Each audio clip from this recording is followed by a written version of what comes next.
Em uma partida dividida em 2 dias por conta da chuva e adiamento, nessa tarde de quinta-feira, a partir das 4 da tarde, teve-se início o segundo tempo do jogo entre Goiás e Centro-Oeste, onde ontem o Goiás já estava ganhando por 1 a 0 em um primeiro tempo que, sinceramente, quase não aconteceu. Mesmo assim, foi o suficiente para o Goiás fazer um gol, e nesta tarde, com mais 45 minutos e acréscimos, o Goiás ainda fez mais 3 gols e voltou a castigar um time azul por 4 a 0. E dessa vez foi o Centro-Oeste, o time de Nerópolis, que segue sem vencer e perde a segunda seguida de goleada. Eu vou falar tudo o que aconteceu nessa partida, falar um pouco de ontem também, falar do jogo de hoje, esse segundo tempo, e explicar como chegamos a essa vitória em mais uma goleada esmeraldina no Goianão.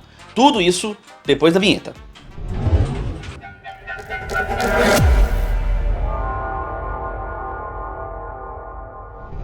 Fala aí, seus torcedores que pernoitam no estádio. Sejam bem-vindos ao canal, meu nome é Victor Gader. Já peço que vá deixando seu like, se inscrevendo no canal, marca o sininho para receber as notificações, compartilhe o vídeo com seus amigos, clica no botão hypar se aparecer para você, comenta ao final do vídeo, tudo aquele pacote que você está acostumado aqui da plataforma, que ajuda demais a engajar o conteúdo, a melhorar cada vez mais o trabalho aqui e também atrai outros torcedores assim como você. Beleza? Sem delongas, as escalações aqui na tela. E o técnico Paulinho Kobayashi sofrendo à frente do Centro-Oeste nessa Série A. O Centro-Oeste veio como vice-campeão da divisão de acesso e chegou como estreante e tentando fazer uma campanha semelhante ao que o Abecate fez no ano passado. Porém, até essa rodada, no caso antes da quarta rodada, até a terceira não vinha de bons resultados e na última havia perdido por 3 a 0 em casa para a Jataiense. Sendo assim, ele traz a campo o seu trio de ataque, o Wesley, o Índio, e vem com uma força ofensiva para tentar, fazer a frente ao Esmeraldino que joga em casa. Jogou particularmente, porque jogou na quarta-feira e entrou em campo quase com o mesmo time que fez uma boa partida diante do Atlético lá no Ascioli. Veio com o mesmo trio de meio de campo, com o Lucas Rodrigues, o GG, o Lourenço. Trouxe agora o Jean Carlos como o titular, saindo como o ponta pelo lado esquerdo. E, claro, como sempre, a referência, o Anselmo Ramon.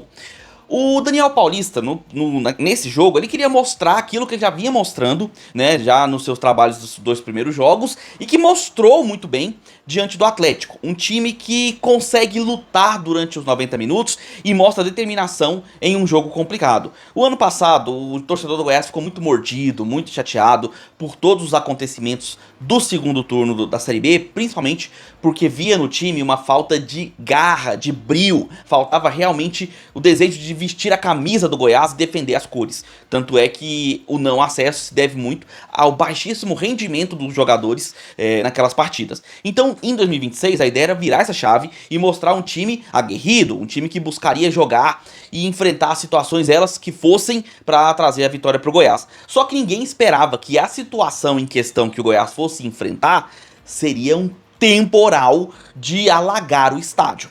E aí vamos lá, a gente tem que fazer algumas ponderações aqui. Primeiro, o jogo do Goiás na quarta-feira, que começou sob uma forte chuva, ele deveria ter sido interrompido antes.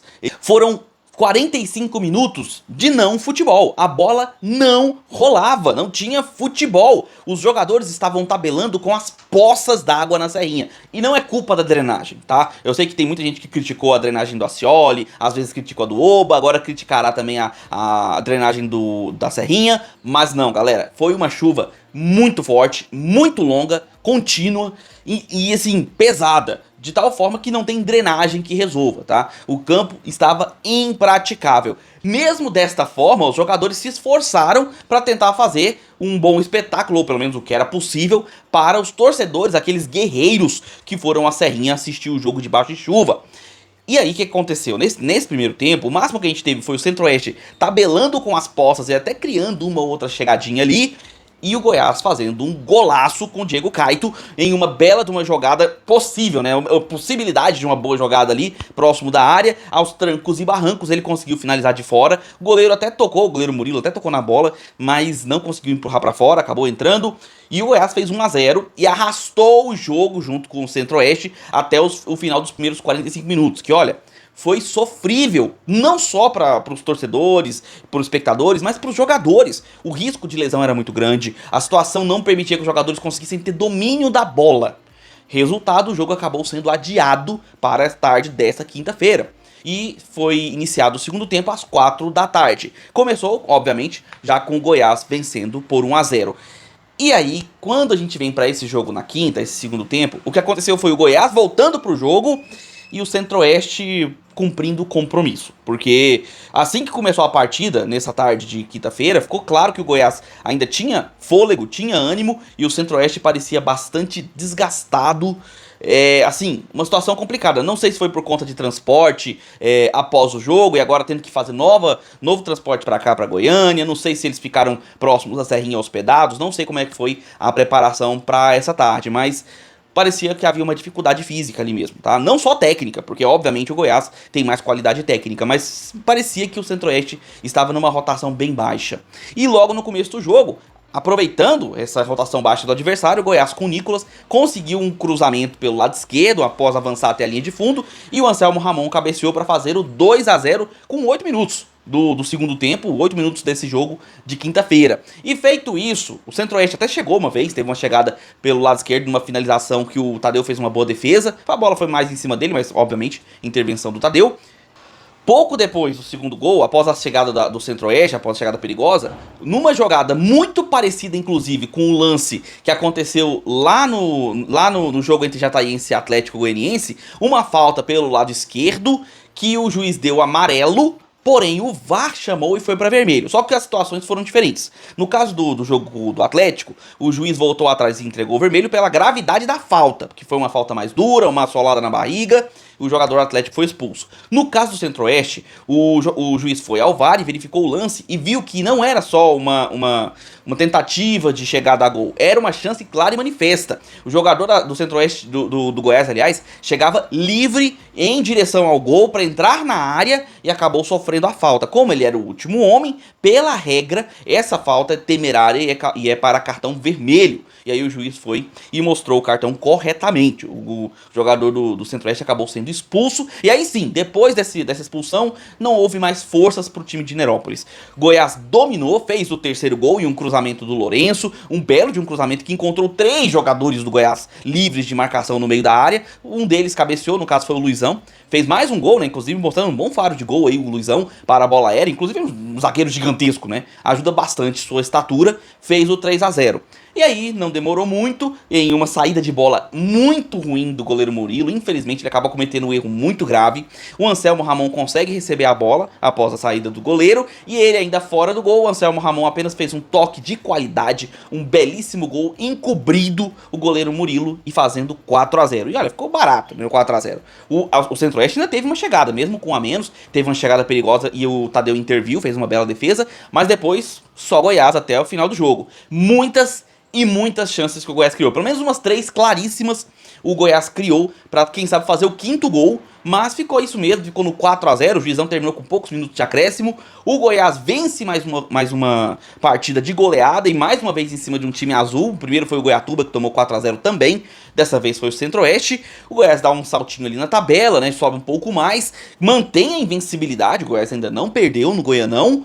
E fica bem com a torcida, né? Não foram muitos torcedores que puderam ir ao jogo à tarde. Afinal, quinta-feira, 4 da tarde, galera tá trabalhando, né? Então não tem como realmente ajudar nesse ponto. Mas os poucos que foram viram um belo de um jogo, um belo de um segundo tempo e uma boa vitória do Goiás. Agora o Centro-Oeste começa a preocupar.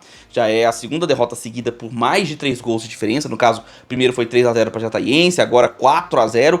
Poderia haver uma reação diferenciada do time do Centro-Oeste, mas a expulsão também colaborou muito para prejudicar qualquer possibilidade de reação do time de Nerópolis no segundo tempo.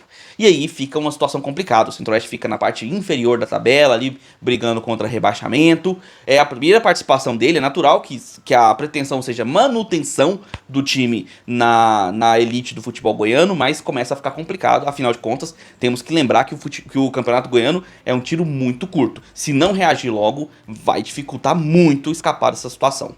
Mas eu quero saber a sua opinião, torcedor esmeraldino, torcedor do Centro-Oeste. O que você achou dessa partida? Você, torcedor do Centro-Oeste, veio, né, das categorias ali da segunda divisão, do Campeonato Goiano, Consegue acreditar ainda na manutenção do Centro-Oeste na elite? Acredita que o time consegue reagir para continuar na Série A do futebol goiano? O que você mudaria? Vê alguma possibilidade pro técnico Kobayashi fazer alguma alteração que possa justificar ali, que possa trazer um crescimento técnico para esse time? Coloca aí nos comentários a sua opinião. E você, torcedor esmeraldino, time com invencibilidade até agora, né, não perdeu no Goianão, fez boas partidas, né, as últimas duas foram boas apresentações do Goiás, mesmo não vencendo o Atlético, fez um bom jogo lá no Ascioli, e nesse jogo agora goleou mais uma vez. O que você tá achando desse começo de temporada esmeraldina?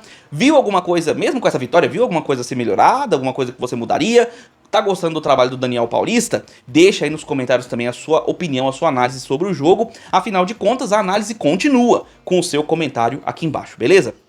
Já vai deixando seu like, se inscrevendo no canal se não é inscrito, marca o sininho para receber as notificações quando sair vídeo novo e compartilhe o vídeo com seus amigos para que outros torcedores também vejam essa análise, também conheçam o canal, assim como você. E quando você clicar no botão de like ou arrastando a descrição para o lado, viu ali o hypar, apareceu para você?